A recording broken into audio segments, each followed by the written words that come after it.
Good afternoon. Welcome back to Wolf of Asgard Hobbies. If you're a new viewer, welcome to Wolf of Asgard Hobbies. I am your host, Kyle. Today we'll be going over a firearm that shares its name with an American inventor and firearm manufacturer, as well as the Texas Ranger who helped design it. Here are your timestamps. Alright, let's get to it.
Samuel Colts, born July 19, 1814 in Hartford, Connecticut, was an American inventor and firearm businessman who would produce over 450,000 firearms in the 16 different models he patented.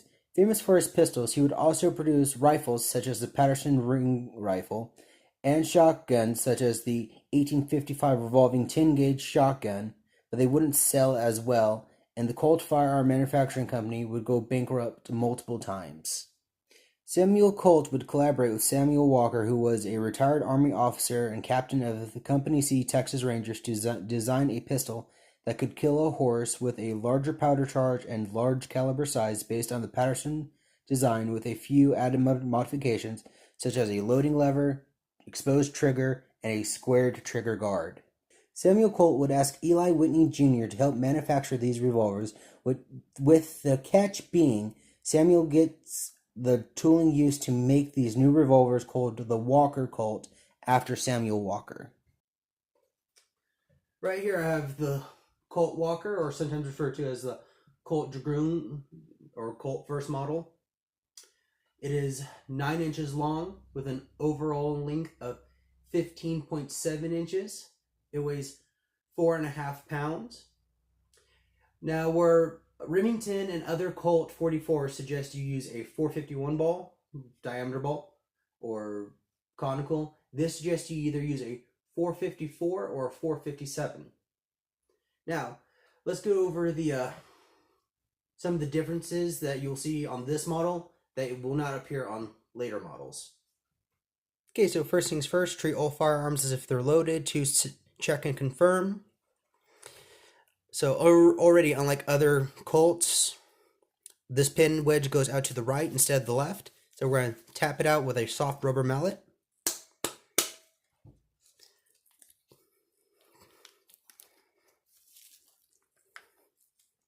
Right, remove the barrel. All right, as you can see, the cylinder is not loaded. Now here on the cylinder, as you can see, we have a battle scene between the U.S. Army and Native American forces. Now this serves not only decorative purposes, but this would help purchasers identify it as a real Colt, for it was very difficult for low-end manufacturers to do this. That way they couldn't pass off any replica as a real Colt, because Colt, on purpose, etched the cylinders so you knew you were getting the real deal. Of course, now it's not hard. This is a reproduction from Taylor Arms of the 1847 Colt Dragoon or Colt Walker. That, of course, isn't the only difference on the cylinder. As I will pause you real quick and grab my other Colt. So as you see here, we have my Colt Snub Nose, which is a reproduction by Pieta. Then I also have my Army Remington 44, which is also a reproduction by Pieta.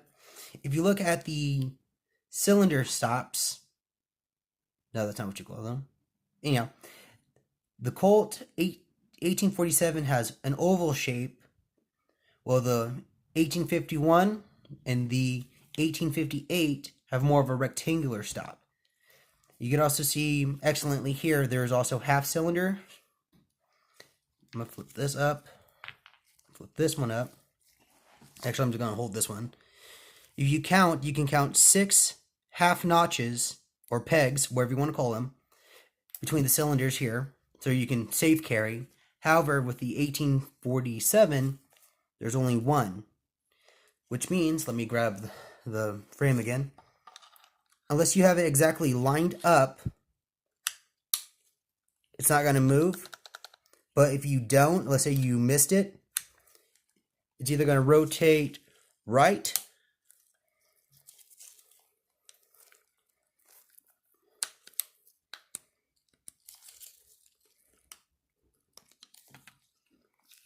or left on you.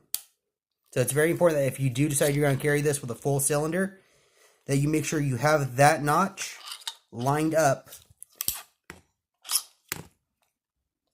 with the notch here on the hammer. And you can see, even though these are both 44, but this one's longer, and we'll get to that one later. So the Colt did have an advantage over, well, okay, let's take that back. The Walker had an advantage over the Patterson revolver in the terms that it didn't need to be disassembled to be reloaded. I'm going to demonstrate that poorly using this stub nose. So you would have to actually disassemble your Patterson to reload. So you'd have to remove your barrel wedge, then remove your barrel.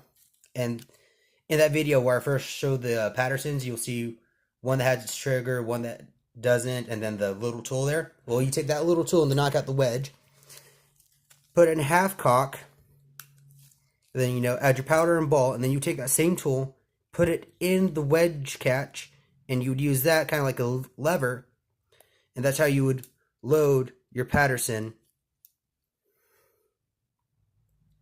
And then you would reassemble,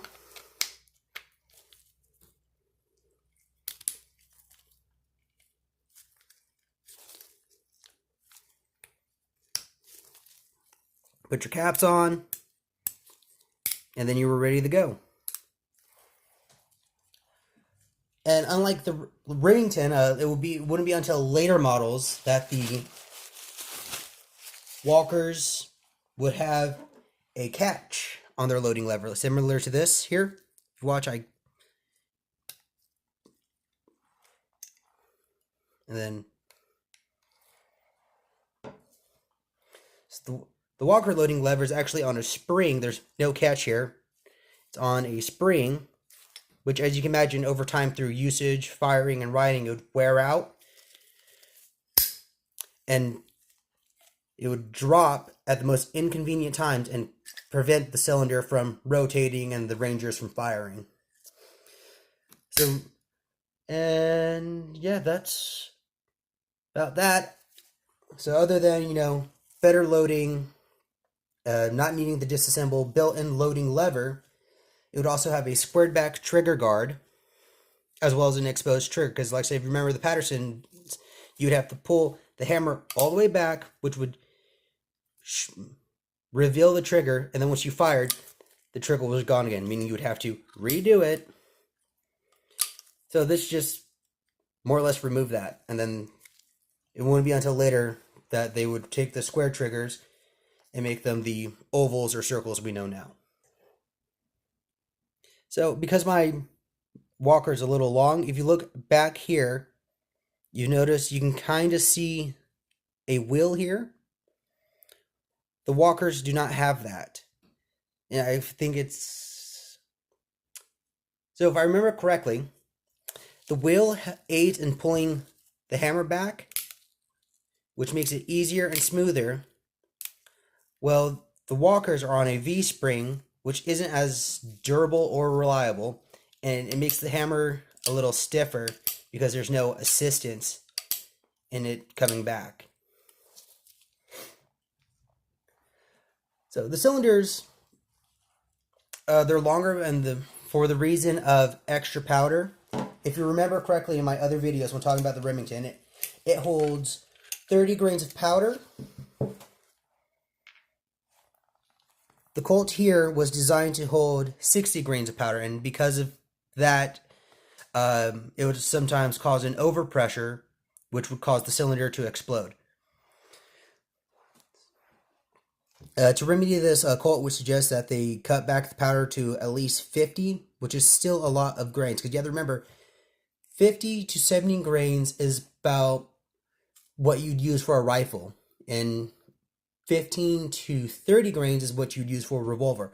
So the Colts are firing roughly a rifle charge out of a handgun, and this was on purpose because when Walker asked Colt to design them, he said to design them in mind of killing the horse as well as the rider, but the main target being the horse. So with the overpressure would also cause the barrels to split. So the Rangers would cut the split section of the barrel off, which would reduce weapon accuracy, weapon range. They would also, to deal with the loading lever drop, would tie leather around the loading lever. Wow, that's a tongue twister. And as you can imagine, in the middle of a gunfight or a battle, that would present its own problems, because now you have to untie the leather or slide it off so you can load, and then either hope that when you fire, the lever doesn't drop, or tie the leather back on and then continue fighting. Over 1/3 of all the revolvers, Walker revolvers, would be returned for repairs and replacement parts. So remember when I did the range video, one of the requirements to be a ranger was you must have a brace of pistols, 2s. So Samuel Walker would ask Samuel Colts to build these in pairs to outfit his company. So I think I mentioned it already. If not, Colt would design 1,000 of these for the Texas Rangers, and then design another 100. He would build 1,000 of these for the Rangers, and then another 100 for the civilian market. The idea of equipping each person with 2 apiece. So if they're 9 inches long, 4.5 pounds, that is 9 pounds around your waist. So a lot of Rangers would just leave the revolver with their horse. Now, you can load this, and they suggest 30 grains, which is a safe maximum amount. I watched Hitchcock 45. He had a replica of a Model 2, I believe, Dragoon, and he loaded it with 50, the same amount of powder you would load a original back then, and it didn't explode on him, which is a good thing because he shot it multiple times. I'm not that brave, so I'm gonna fire 40 grains out of it. So if I remember correctly from Ian McCullen's Forgotten Weapons, he says, so when they say 45-70 or 44-40, that 45 or that 44 is the caliber of the projectile you're using. 70 or 40 is the amount of grain behind it. So 44 caliber, 40 grains of powder, 44-40.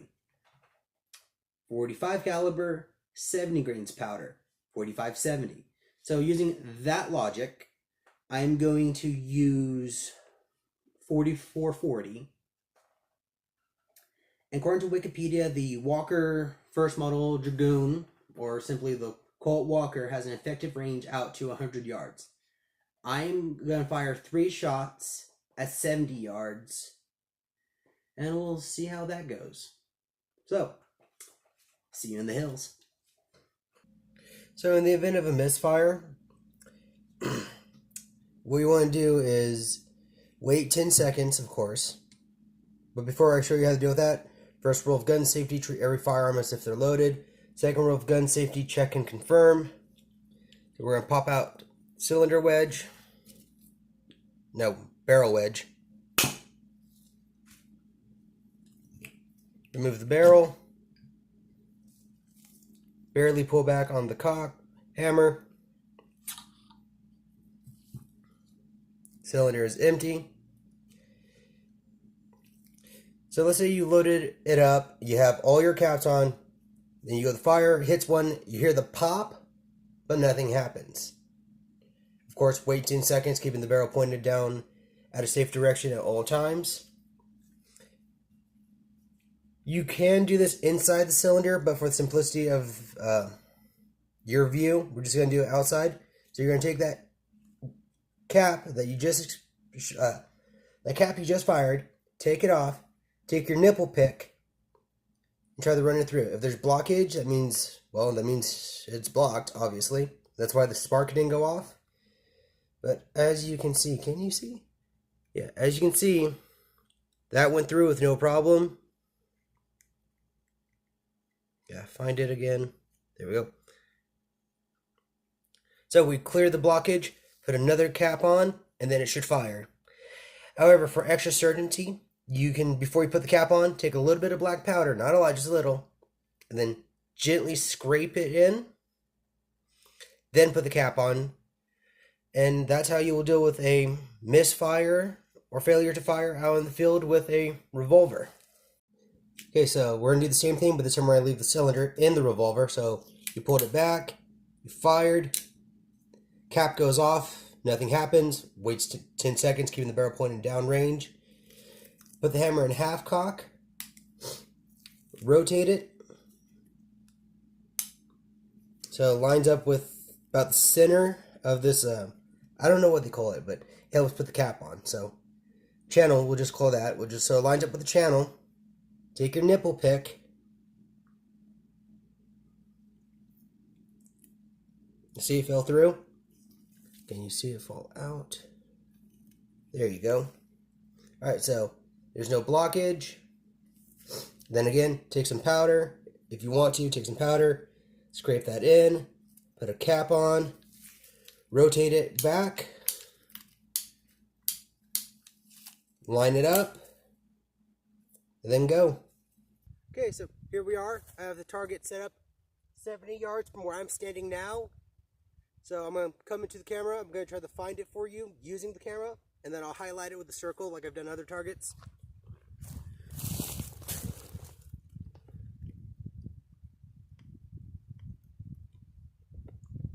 Okay, I think I see it. Here's the highlight. Okay, now let's load the pistol. All right, here we are, 40 grains.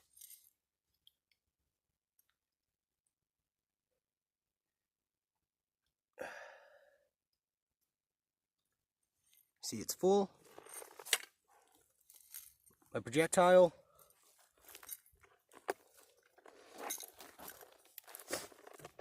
Half cock. First cylinder.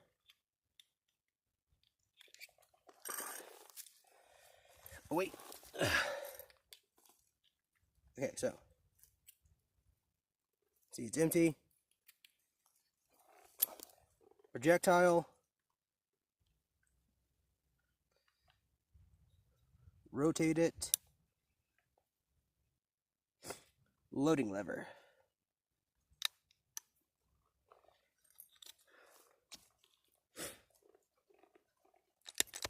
There we go. We got one down. 5 more to go. Alright, as you see, I have my hearing protection in. Eyewear on. It's on an empty cylinder. Alright, I only loaded up 3 this time, but we're going to shoot the last 3 when I get closer. Full cock. I'm going to squat down in front of you so you can kind of see the target. Well, okay, you're not going to see the target, but at least you're going to see me shoot at the target.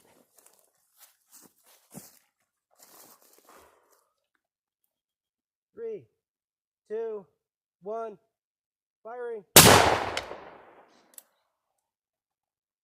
3, 2, 1, firing.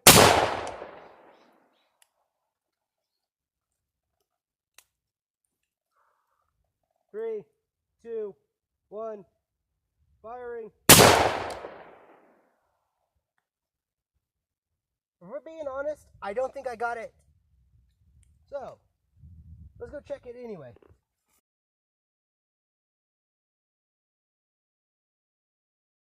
Okay, so I moved up to about the 15. We're going to shoot 50 this time, so there's the 5.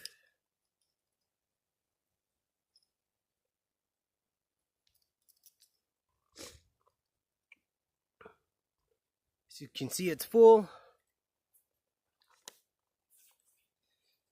Half cock.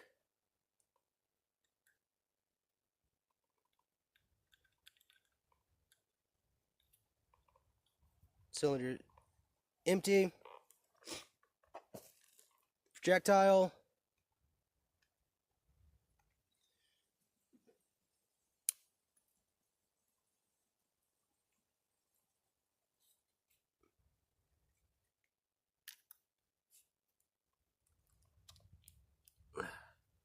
Alright, now to get the remaining 3 like that. Okay, so I'm going to step up to the 15. I'm going to fire 1 shot with my right hand, and then the last 2 with my left. This is 50 grains now. So, one-handed.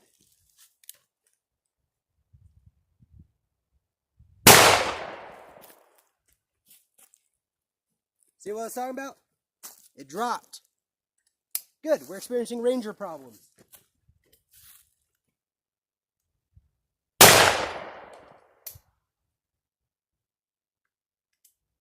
Last one.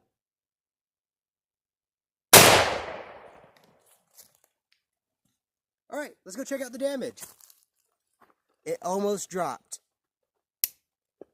So, maybe 50 is a bit too much, so we'll stick with either 30 or 40. Get all my loose caps out. Chamber is safe. Firearm safe. Back in the holster. Let's go check it out. Okay, so we know we got this one from earlier. I'm assuming that's the one that knocked it down to. One of these 2 could be the second shot, because I know that's the last one. So I'm assuming all the rest of it is from the first shot missed and just threw a bunch of debris at it. Yeah, because here's a piece of what looks like lead.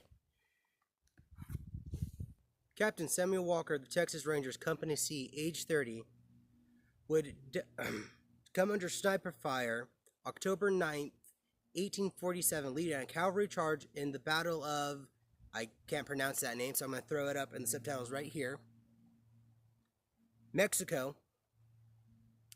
And he would die holding a pair of Colts that he helped design. It was sniper fire to the heart that killed him. You can find his headstone, tombstone? No headstone, I believe in San Antonio, Texas. So, Captain Samuel Walker, thank you for your design and your service to the United States.